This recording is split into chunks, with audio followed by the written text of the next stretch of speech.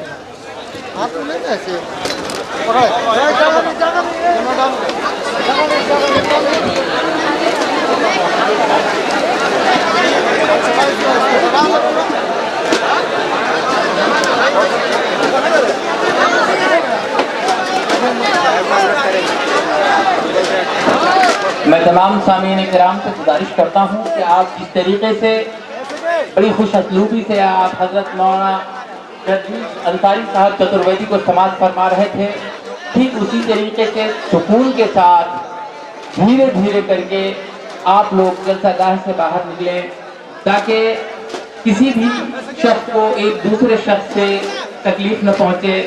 بڑی سہولت کے ساتھ, بڑی آسانی کے ساتھ آپ لوگ اپنے اپنے گھروں کی طرف کریں گے.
سیلفی وغیرہ لینے کا پروگرام نہ رکھیے.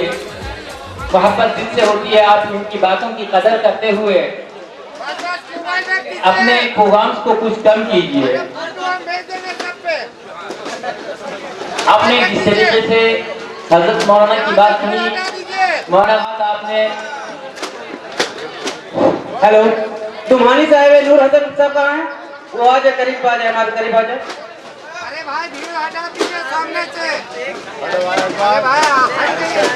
میں اپنے آج کے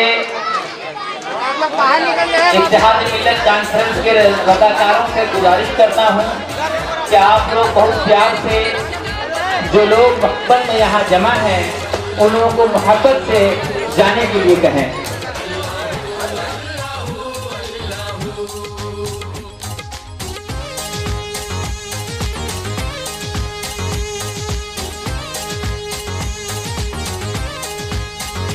لا الہ تیری شان یا وحدہ